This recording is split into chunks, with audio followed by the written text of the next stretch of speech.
अस्सलाम वालेकुम दोस्तों, मैं डॉक्टर तज़ीम सिराज और मेरे इस यूट्यूब चैनल में आपका बहुत-बहुत स्वागत है।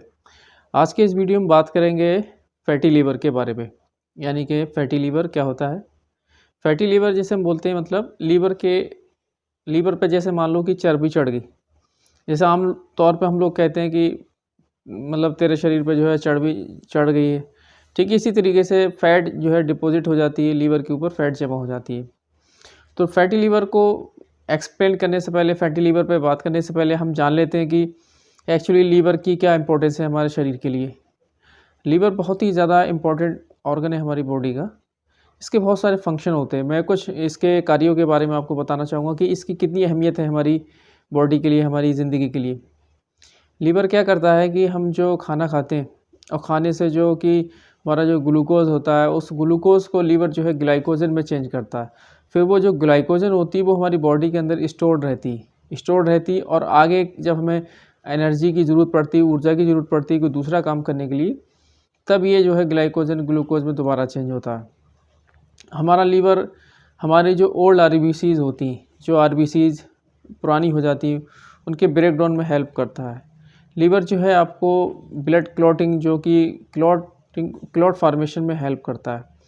लीवर आप एक तरीके से इसका बहुत ही इम्पोर्टेंट एक फंक्शन ये है कि हम लोग जो खाना खाते हैं या कुछ भी हमारे शरीर के अंदर टॉक्सिन जहरीले पदार्थ बनते हैं तो उनको ये एक तरीके से वॉश आउट करता है, रिमूव करता है, ब्लड स्ट्रीम से बाहर निकालता है, ब्लड से, खून से उसको बाहर निकालता है। एक तरीके से हमारी बॉडी को डिटॉक्सिफ़ाई करता है, यानी कि प्यूरीफाई करता है, डिटॉक्सिफ़ाई करता है। और मतलब डाइजेशन में भी बहुत सारा इसका रोल है। बाइल का सिक्रीशन करता है और फिर कुछ बाइल जो है गॉल ब्लैडर के अंदर भी स्टोर होता है। तो लीवर मतलब काफ़ी ज़्यादा इम्पोर्टेंट है हमारे लिए। तो होता क्या, फैटी लीवर उसको हम बोलते हैं जब हमारे लीवर के अंदर किसी भी वजह से कई सारे कारण उसके हो सकते हैं, वहाँ पर जो है फैट डिपॉज़िट हो जाती है, फैट जमा हो जाती है, तो इसको हम बोलते हैं फैटी लीवर। तो आज के इस वीडियो में बात करेंगे कि non alcoholic fatty liver disease, यानी कि वो लोग जो या तो बहुत ही कम मात्रा में अल्कोहल का यूज़ करते हैं, यानी कि शराब बहुत ही कम मात्रा में पीते हैं, या फिर बिल्कुल नहीं पीते हैं, लेकिन इसके बावजूद भी जैसे हम कहते हैं non alcoholic fatty liver disease, उसके बावजूद भी उनका जो है लीवर फैटी हो जाता है।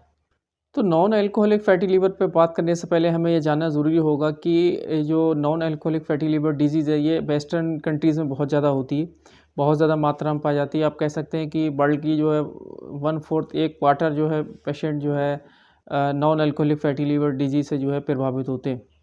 एक्चुअली जो non alcoholic fatty liver disease है, ये जो वर्ड है, ये एक तरीके से अम्ब्रेला वर्ड है, जैसे हम कहते हैं छाता, अम्ब्रेला वर्ड है। कहने का मतलब ये है कि कई सारी कंडीशन की वजह से हमारे लीवर पे बहुत सारे फ़र्क पड़ते हैं, बहुत सारे कंडीशन ख़राब होती है, लीवर ख़राब होता है। कोई पर्टिकुलर एक वजह नहीं होती, कई सारी मिल कर के बहुत सारी वजहों का एक समूह बन जाता है, जिसकी वजह से हमारा लीवर ख़राब होता है।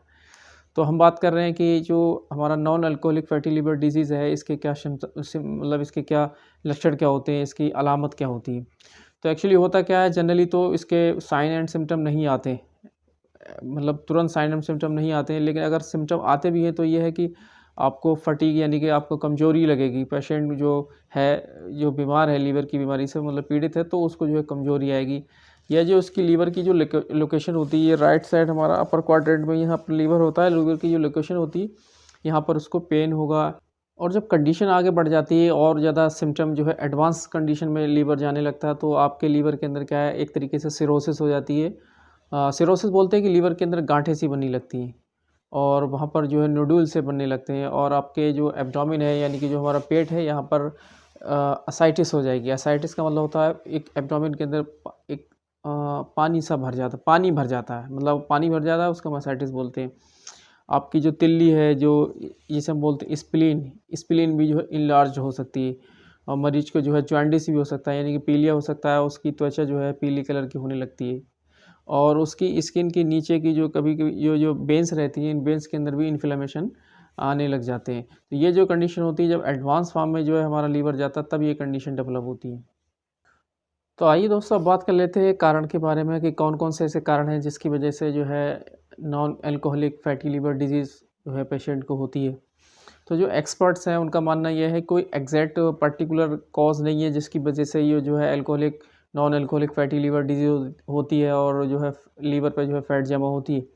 कई सारे कारण की वजह से, कई सारे ग्रुप ऑफ सिम्पटम्स की वजह से ये दिक्कत जो है पेशेंट को आती है। जो मोस्टली जो सबसे बड़ा फैक्टर ये माना जाता है कि ओबेसिटी यानी कि मोटापा। अगर आप मोटे हैं, ओबेसिटी है, तो आपके बॉडी पे वैसे ही चर्बी ज़्यादा होगी तो आपके लीवर पे भी जो है चर्बी चढ़ सकती है, लीवर पे भी चर्बी जमा हो जाएगी। और ये कंडीशन होती है कि अगर आपकी बॉडी जो है इंसुलिन जो है रेजिस्टेंस है। इंसुलिन एक तरीके का हार्मोन होता है जो कि पैंक्रियास से निकलता है। इसका जो फंक्शन, इसका जो कार्य रहता है कि जब हम जो खाना खाते हैं, इसका जो ग्लूकोज बनता है उसको ये ग्लाइकोजन में चेंज करता है। इंसुलिन की वजह से जो है ग्लाइकोजन में चेंज होता है और ग्लाइकोजन जो है बॉडी के अंदर स्टोर हो जाता है। जब बॉडी इंसुलिन रेजिस्टेंस हो जाती है तो इंस ग्लूकोज फिर सही से उस पर मतलब कोई एक्शन ही नहीं होता है इंसुलिन का, तो फिर ग्लूकोज की मात्रा हमारी बॉडी के अंदर बढ़ने लगती है। तो इंसुलिन रेजिस्टेंस की वजह से भी हमको जो है नॉन अल्कोहलिक फैटी लीवर का एक डिजीज़ का एक कारण इंसुलिन रेजिस्टेंस भी बन सकता है। और अगर आपको हाइपरग्लाइसीमिया यानी कि ब्लड के अंदर आपके अंदर शुगर की मात्रा ज़्यादा बढ़ गई, शुगर की लेवल ज़्यादा आपकी बॉडी के अंदर बढ़ गया, तो हाइपरग्लाइसीमिया जिसे हम बोलते हैं कि जो डायबिटीज़ होता है, प्री डायबिटीज़ की कंडीशन आती है, वहाँ पर भी इस वजह से भी कंडीशन जो है ख़राब होती है। ट्राइग्लिसराइड जो होते हैं, अगर आपकी बॉडी के अंदर ट्राइग्लिसराइड के लेवल ज़्यादा है तो आपको non alcoholic fatty liver disease यानी कि लीवर पर चर्बी चढ़ने की चांसेस ज़्यादा हैं अगर आपकी बॉडी के अंदर ट्राइग्लिसराइड के लेवल ज़्यादा है। ये कुछ इसकी कारण है और इनके ग्रुप ऑफ इन सब की वजह से, जो ये कारण है इनके सब की वजह से मिलजुल के जो है लीवर के अंदर जो है फैट आने लगती है, चर्बी आने लगती है और कभी-कभी ये चर्बी जो है आगे बढ़ जाती है, जिसे फाइब्रोसिस की कंडीशन क्रिएट कर देती है लीवर के अंदर और लीवर के अंदर स्कैरिंग बना देती है, लीवर को जो है ख़राब करने लग जाती है। अब बात करते हैं कि कौन-कौन से ऐसे रिस्क फैक्टर होते हैं, कौन सी ऐसी वजह होती है कि किस लोगों में या किन तरीके की कंडीशन में ये लीवर पे चर्बी चढ़ने की चांसेस ज़्यादा है। तो मैंने बताया जिस तरीके से कि जो ट्राइग्लिसराइड का लेवल आपकी बॉडी के अंदर ज़्यादा है, या आप मोटे हैं, या आपको हाइपोथायराइडिज़्म है। जो हाइपोथायराइडिज़्म मतलब जो कि थायराइड ग्लैंड होती है उसका सिक्रीशन कम हो रहा है, जो उसके हार्मोन होते हैं, तो हाइपोथायराइडिज़्म की वजह से ये जो पिट्यूटरी का जो सिक्रीशन है वो अंडर एक्टिव है, पिट्यूटरी जो ग्लैंड होती है उसका जो सिक्रीशन वो कम है।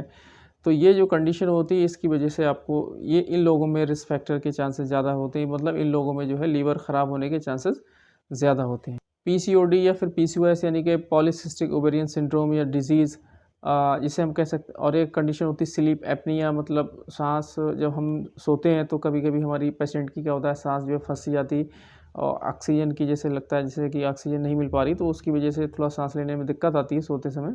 तो स्लीप एपनिया की कंडीशन की वजह से भी जो ये भी एक रिस्क फैक्टर है। अगर ये कंडीशन है तो इसकी मतलब इन लोगों को भी ज़्यादा लीवर पे चर्बी जो है होने का इनका ख़तरा ज़्यादा बढ़ जाता है।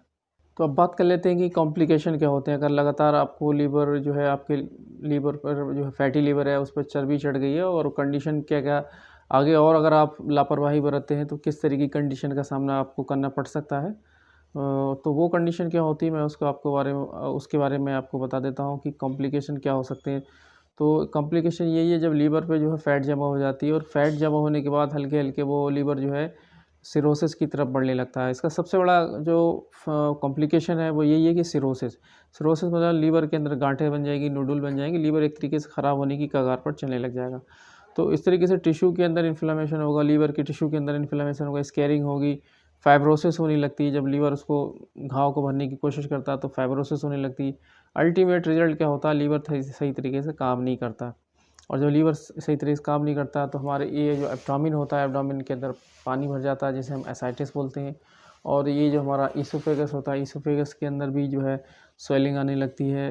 अब बात कर लेते हैं कि प्रिवेंशन क्या है, रोकथाम क्या है, कि फैटी लीवर को हम कैसे रोक पाएँ, तो इसमें कैसे इससे बचा जाए। तो बचने का तरीका ये है कि आपको एक ऐसी डाइट का सिलेक्शन करना पड़ेगा जो कि एक मतलब सही डाइट है, जिसके अंदर फ्रूट्स ज़्यादा हैं, जिसके अंदर वेजिटेबल सब्जियाँ ज़्यादा हैं, जो कि जिसके अंदर फ़ैट की मात्रा कम है, जिसके अंदर चर्बी कम है, और जो एक संतुलित जिसे हम बैलेंस डाइट बोलते हैं उस तरीके की डाइट होनी चाहिए। और आपका जो वेट है वो ज़्यादा नहीं होना चाहिए, आपको ओबेसिटी नहीं होना चाहिए, मोटापा नहीं होना चाहिए, जो है एब्डोमेन निकला हुआ नहीं होना चाहिए। तो इस तरह की कंडीशन पे आप जो है, और एक्सरसाइज एक इम्पॉर्टेंट रोल अदा करती है फैटी लीवर, मतलब अगर आपकी हाइट जो है मान लिया 6 फुट की अगर आपकी हाइट है तो आपका वेट जो है 75 या 77 केजी का होना चाहिए। तो हाइट एंड वेट का रेशियो जो है एकदम फिक्स होना चाहिए। उससे क्या होगा, आपकी जो भी बॉडी के अंदर सारी चीज़ें लगभग सारी चीज़ें फिट रहेंगी। आप खाएँगे ज़्यादा, काम करेंगे कम, तो चर्बी चढ़ने के चांसेस ज़्यादा हैं। उसके बाद आपको जो है मतलब दिक्कतें बढ़ेंगी। तो एक तरीके से लिमिटेड होनी चाहिए सारी चीज़ें, खाने हो चाहे वेट हो, और एक्सरसाइज़ इसमें बहुत ही बड़ा रोल अदा करती है।